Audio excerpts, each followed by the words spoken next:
4월 3일 토요일입니다.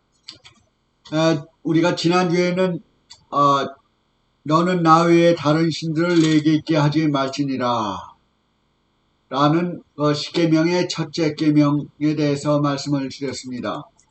즉 잠깐 그것을 복습을 한다면은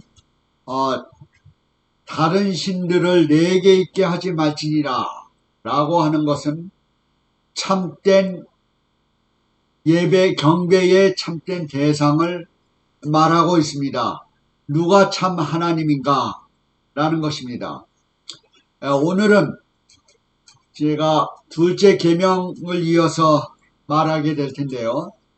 제가 이번 기회에 한 2달에 걸쳐서 십계명의 전체를 가지고 말씀을 드리고 있는 중에 지난주에는 첫째 계명에 대해서 말씀을 드렸습니다. 그래서 오늘은 둘째 계명에 출애굽기 20장 4절에 나오는 너를 위하여 새긴 우상을 만들지 말고, 그게 둘째 계명의 시작입니다. 바로 이 둘째 계명은 오늘의 조금 작은 제목을 붙인다면 예배의 올바른 형태라는 내용입니다. 그래서 둘째 계명에 해당되는 소제목을 붙인다면 예배의 올바른 형태라는 것으로 가지고 여러분들에게 말씀드리려고 합니다. 우선 이 계명, 둘째 계명에 나타난 성경절을 제가 읽어보겠습니다. 너를 위하여 새긴 우상을 만들지 말고 하늘에 있는 것이나 땅에 있는 것이나 땅 아래 물속에 있는 것의 아무 형상이든지 만들지 말며 5절에 그것들에게 절하지 말며 그것들을 섬기지 말라.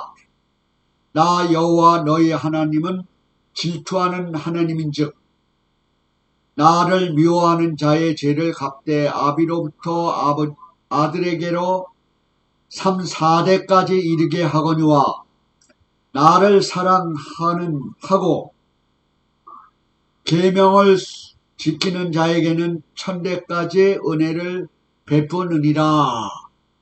이렇게 성경의 원문에 그대로 적혀 있습니다.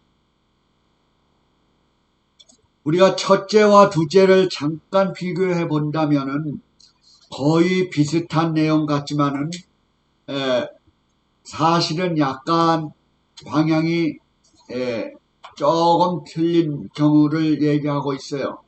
사실은 이 십계명의 첫째부터 10가지가 모두 다 연결이 되어 있습니다. 그래서 한 가지만 우리가 소홀히 하고 게으리 한다면은 다른 9가지도 그렇게 될 확률이 많은 것입니다. 그래서 이 십계명의 10가지를 우리가 잘 이해하는데 우리 신앙생활에 큰 도움이 될 줄로 믿습니다. 그래서 한 계명이라도 실패할 경우에 모든 것을 잃어버린다고 하는 야고보서에도 그런 내용이 있어요. 그러나 한 가지의 계명이라도 우리가 충분히 충성을 다하고 최선을 다한다면 나머지 9가지도 또 쉽다는 의미도 되겠습니다. 무겁지 않다는 말이 되겠죠. 요한일서의 5장 3절에 있는 말씀과 같이 무거운 짐이 아니로다 라고 했기 때문에 한 가지만 충성을 다한다고 해도 9가지가 쉬워지고 또 한 가지라도 소홀히 하고 게으리 한다면 9가지의 그 계명도 범할 수 있다는 그런 내용입니다. 그래서 첫째와 둘째를 잠깐 비교해 본다면은 첫째는 거짓 신들을 금지하라는 것입니다. 둘째 오늘에 배운 둘째 계명은 거짓 예배의 형태를 금지하라는 거예요. 그러니까 신들이 무지하게 많이 있죠. 그리고 거짓 예배의 형태, 우상들이 많이 있죠. 그래서 우리가 올바른 예배의 형태를 취하는 게 오늘의 주제가 되겠습니다. 즉 첫째는 우리의 개념을 다루고, 두 번째는 예배에 나타난 외적 행위를 나타내는 것이죠. 물론 외적 행위가 있는 것도 내적인 것도 있기 때문에 외적으로 나타나는 것이겠죠. 그래서 인간들이 오류를 범하고 있는 것은 우리가 하나님께 예배를 드리는 거에 있어서나 어떤 행사에 있어서나 어떤 것에 있어서 꼭 우리 인간은 보이려고 하는 그런 자세가 있어요. 그게 나쁜 것은 아닙니다. 어떤 것은 우리가 어떤 것을 기념하기 위해서 어떤 일을 정해놓고 그것을 볼 때마다 그 하나님을 기억할 수 있는 게 좋죠. 예를 들면은 그 십자가, 예수님의 십자가 상에 여러 가지 상이 있죠. 목걸이에도 십자가, 또한 교회에도 지붕의 십자가, 또한 가정에서도 십자가, 이런 것들은 예수님을 생각하고 상징하는 의미에 있어서 우상이 아니지만은, 그러나 어떤 신상을 만들어 놓고 그거에 절을 한다든지 또한 섬긴다고 하는 것은 똑같은 그 상을 만들어서 그것을 기념한다고 하지만 우상이 될 수가 있는 거예요. 하나는 그것을 기억할 수 있는 그런 결심도 되겠지만요. 그래서 오늘 이 시간에 말씀드리고자 하는 것은 어떤 우상을 만들어서 절하거나 섬기는 것은 상징과 다른 것입니다.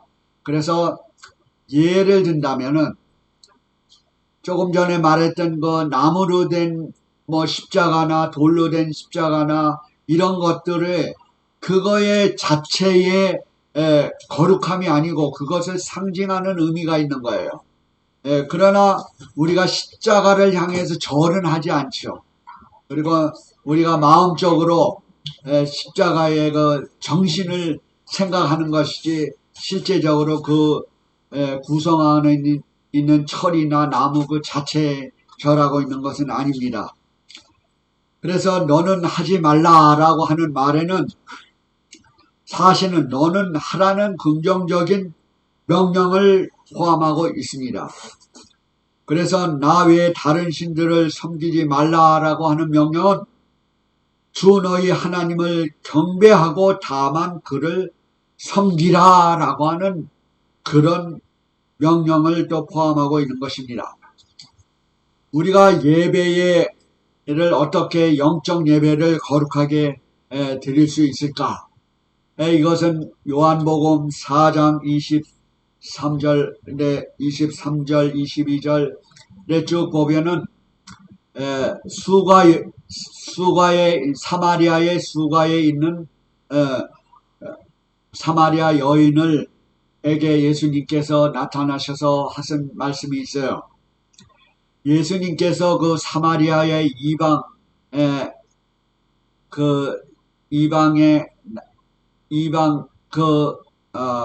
컨트리, 이방의 그 동네를 지나갈 때 그것에 전도를 하기 위한 목적으로 그 이방인 여자, 수가의 여인, 우물가의 여인에게 나타나서 하신 그런 이야기가 있죠. 그 수가에 있는 그 사마리아 여인이 예수님께서 이렇게 어떤 남성이 나타났을 때 누군지는 몰랐겠죠. 그러나 대화에 예수님께서 이런 말씀을 하셨어요. 그 사마리아 여인이 어떻게 유대인에 계시는 분이 이렇게 나타나셔서 저에게 말을 건넵니까? 할 때 예수님께서 말씀하시기를 너는 예수님께서 이 산에서도 하지 말고 예루살렘 성전에서도 하지 말라. 그 당시에는 유대인들은 예루살렘의 성전에 가서 예배를 드렸곤 했습니다. 그러나 그 이방의 이 나라에 있는 그 이산이라고 하는 것은 그 그리스 신산을 얘기하고 있어요. 사마리아의 사람들은 그리스 산에 가서 예배하는 습관이 있었습니다. 물론 유대인들은 예루살렘에서 예배하는 습관이 있었죠. 그랬을 때 예수님께서 그 참 예배의 진정성을 가르쳐 주었던 것입니다. 아버지께 23절, 4장 23절에 이런 말씀이 있어요. 아버지께 참으로 예배할 자들은 신령과 진정으로 예배할 때가 오나니 곧 이때라 라고 말씀을 하셨어요. 신령과 진정으로 예배할 때. 하나님은 영이시니 예배하는 자가 신령과 진정으로 예배할지니라. 신령과 진정. 여기에서 가르쳐 주고자 하는 말씀의 핵심은 네가 이 산에서도 하지 말고 예루살렘에서도 하지 말고 장소가 문제가 아니고 네가 진정으로 예배하는 자세를 가르쳐 주고 있어요. 진정으로 예배할 때가 오나니 바로 이때라. 그 우물가에 나온 그 생수를 생수를 소유하기 위해서 온 그 순간은 바로 예수님을 가리키고 있어요. 그 생수는. 그래서 그 생수를 소유할 때는 어느 장소가 아니고 바로 지금이다.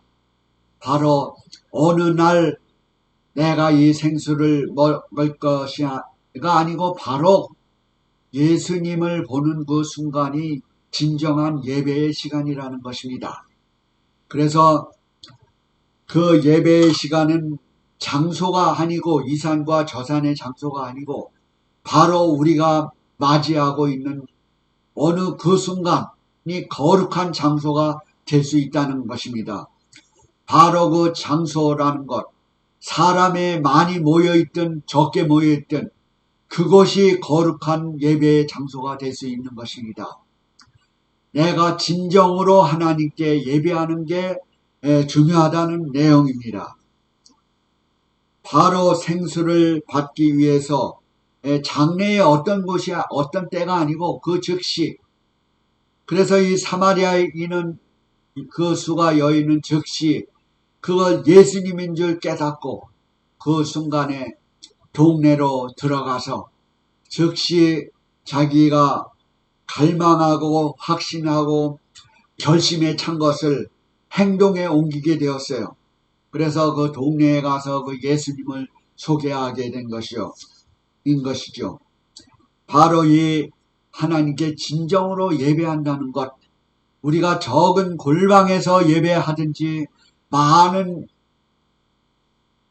사람들이 모인 성당에서 성전에서 기도한다는 것인지 또한 교회에서 기도하든지 간에 그 장소가 문제가 아니고 우리가 거기에 참가해서 하나님께 드리는 마음의 정신, 진정한 마음 속에 그게 참 예배가 된다는 것입니다.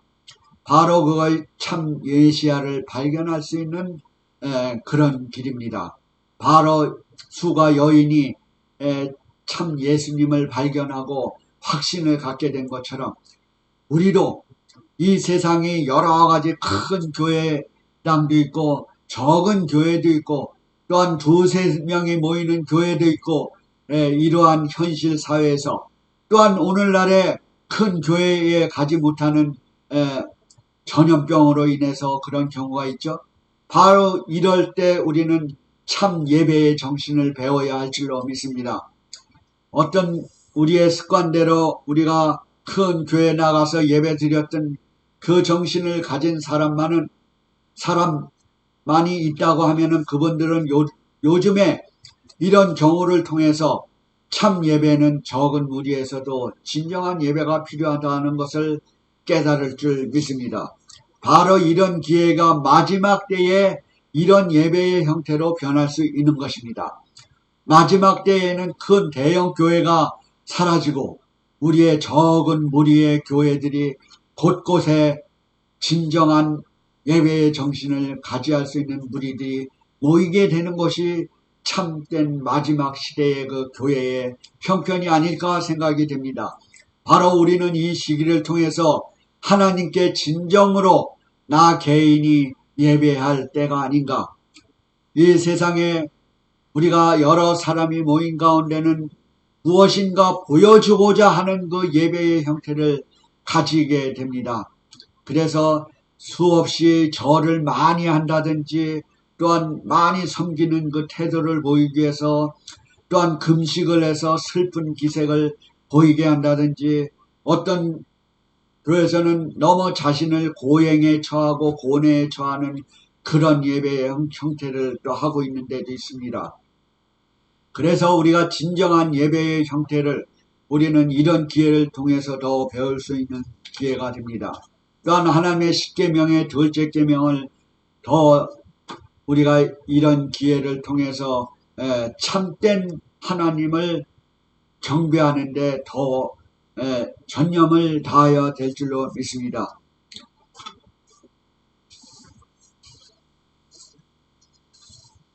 그래서 절하지 말고 섬기지 말라라고 하는 말에는 사실은 이스라엘 백성도 우상 숭배를 금지하라는 율법을 받은 지 40일도 안 돼서 금송아지를 만들어 놓고 거기에 절을 하고 그 금송아지를 바로 애굽 땅에서 인도해낸 여호와를 기념한다는 의미로서 여호와의 형상에 대한 그들의 개념을 나타낸 것입니다. 그분은 개념을 나타내는 거예요. 겉으로 절을 하고 금송아지에게 절을 하는 것을 여호와의 형상을 상징을 생각해서 절한다는 것은 그게 잘못된 것이죠. 형태를 떠난 거는. 그런 형태를 만든 것은. 그래서 바로 이런 형태 인간의 그 연약함을 나타내주고 있어요. 오늘날도 그 상징하는 거를 초월해서 예수님을 상징하는 거를 초월해서 그 외에 다른 우상 숭배를 하는 경우가 여러 종류가 너무 많이 있죠. 이제 그 중에 하나의 위험한 것은 죽은 자를 숭배한다는 것. 어떤 죽은 영혼들, 거룩한 성자라고 해서 신상을 만들어 놓고 거기에 상징이 아니라 상징 이상의 그런 경배, 숭배, 바로 그게 숭배가 우상 숭배인 것입니다. 태양 숭배, 또한 자연 숭배. 제이 가니엘이라는 사람은 그 숭배에 대해서 이런 말을 했어요. 태양 숭배와 자연 숭배는 이방 종교 체제의 본질을 구성하고 있으며 그것은 거기에 최초의 이방 신들은 죽은 후에 신격화된 사람들이라는 흔들릴 수 없는 증거를 보여주고 있다. 죽은 자의 영혼이 다양한 속성에 따라 그들이 거룩했다고 여겨지도록 된 태양, 달, 별들로 후에 일치하게 되었다. 그렇게 해서 죽은 자를 숭배하는 경우도 우상 숭배인 것이죠. 또한 귀신을 숭배하는 종교도 있습니다. 세이탄 처치라고 있어요. 제가 LA에서 그 교회의 간판을 보았는데 세이탄 처치라고 써져 있어요. 그것은 사단을 경배함으로써 그 어려운 고통을 말세에 조금 덜 당한다라고 생각을 하는 모양이에요. 그러나 더 무서운 것은 우리를 인간을 창조할 수 있는 죽음을 좌우할 수 있는 오직 하늘에 계신 하나님의 그 속성을 모르기 때문에 바로 인간의 피조물을 경배하게 되는 것이 세이탄 처치예요. 그래서 우리는 이 세상에 살면서 우리가 눈에 보이는 사람이 더 무섭게 느껴지고 눈에 보이는 그 법이 더 우리 생활에 가져다 준다고 해서 그것을 더 중히 여길지 모르지만은 정말로 하나님의 하늘의 법을 어긴다는 것이 얼마나 무서운 것인가를 우리는 겪어야 될 것입니다. 그러나 이 법이 인간을 보호한다는 사랑의 법이라는 것도 깨달아야 돼요. 우리가 어떤 때는 너무 사랑을 극진히 잘 해주기 때문에 사랑을 깨닫지 못하는 경우가 있어요. 일시적으로 어려움을 준다고 해서 그 사람에게 복종하는 경우가 있습니다. 바로 이 세상의 것들이 그렇습니다. 이 세상의 것들은 우선 눈에 보여주고 우선 그 어려운 고통을 잠시 면해갈 수는 있지만은 정말로 우리 인간을 좌우하는 신을 창조하신 그 하나님의 거룩함을 깨닫는 것이 중요한 것입니다. 그래서 여기에는 하나님은 나 여호와 질투하는 하나님인즉 그랬어요. 하나님은 질투하는 하나님이다. 이 성경에서는 바로 이 하나님의 백성과 또한 하나님의 그 관계를 결혼 관계로 얘기를 했어요. 그래서 그 결혼 관계 아주 우리가 정말로 사랑하는 사람은 인간적인 질투심이 아니라 하나님의 사랑의 근원이 되어서 사람을 너무 사랑하기 때문에 사랑하는 사람이 죄에 빠지는 것을 건져내기 위한 그 자유롭게 하려는 그 공의감에서 거룩한 질투심인 것입니다. 바로 하나님이 우리를 질투한다고 하는 것은 질투하는 하나님이라고 하는 것은 우리 인간에게는 참으로 진정한 사랑의 하나님을 깨닫게 하는 것입니다. 그래서 질투하는 하나님, 바로 우리를 정말 생명과처럼 아끼는 그 하나님이 계신 것을 이 십계명에서 우리는 발견하게 되는 것입니다. 우리는 얼마나 행복한 백성들입니까? 우리가 하나님께 충성할 때 우리를 죽음에서 건져낼 수 있는 그 우리를 질투하는 그 어떤 거짓 예배를 질투하는 그 하나님, 거짓 예배와 거짓 신들에게서 건져내고자 하는 그 간절한 그 하나님의 그 속성을 우리는 깨닫게 되는 것입니다. 나를 미워하는 자는 거의 그랬죠. 나를 미워하는 자는 그 3, 4대까지 일거니와 미워하는 자는 3, 4대. 그러니까 하나님을 사랑하고 그의 계명을 지키는 자에게는 1000대까지의 은혜를 베푸느니라 그랬죠. 우리가 이렇게 부정적인 그런 잘못된 것은 3, 4대에 그쳐요. 그거 뭐 꼭 대를 얘기하는 게 아니고 그 짧은 기간을 얘기하는 것입니다. 이게 우리가 하나님을 미워하고 그런 죄악에 빠졌을 때는 그 3, 4대의 형벌을 받고 짧게 끝나지만은 하나님을 사랑하고 계명을 순종하는 자에게는 1000대까지 영원히 우리를 무한한 자비를 우리에게 보여주고 있어요. 이거는 어느 한 기간을 얘기하고 있어요. 우리가 불순종할 때는 짧은 순식간의 형벌을 받지만은 우리가 하나님을 순종하는 마음에는 영원한 보상을 주시겠다고 하는 것입니다. 그래서 우리가 누구를 경배하고 누구를 섬기고 또한 하나님을 경배해야 할 그 십계명의 속성이 나타나고 있어요. 그래서 나를 사랑하고 계명을 지키는 자에게는 1000대까지 은혜를 베풀겠다. 이 얼마나 우리에게 큰 특권이고 보상인 것입니까? 그럼으로써 우리는 하나님의 계명에 순종을 할 때는 우리 하나님께 보호를 받는 것입니다.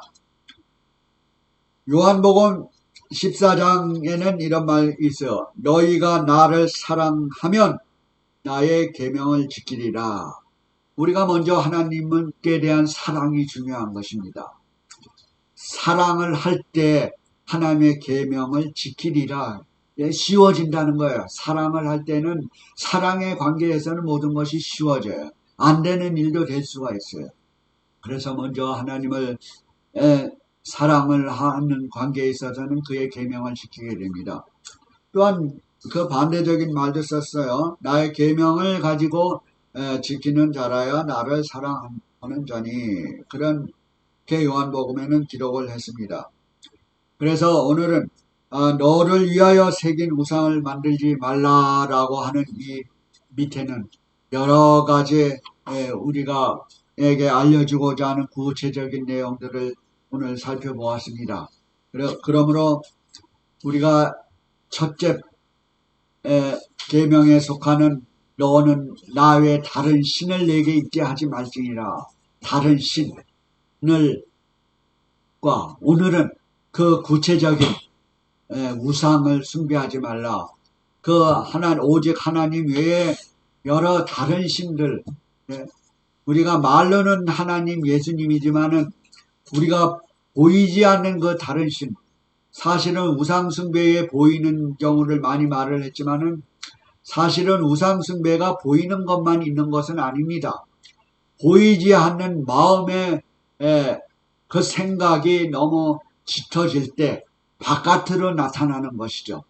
그래서 우상을 만들지 말고 섬기지 말고 경배하지 말라. 절하지 말고 섬기지 말고 하는 것은 외적인 면과 내적인 면을 포함하고 있는 것입니다. 그래서 다가오는 일주일 동안도 여러분이 하나님의 사랑과 예수님의 은혜와 성령의 교통하심이 온 가정에 임하시기를 기도드립니다.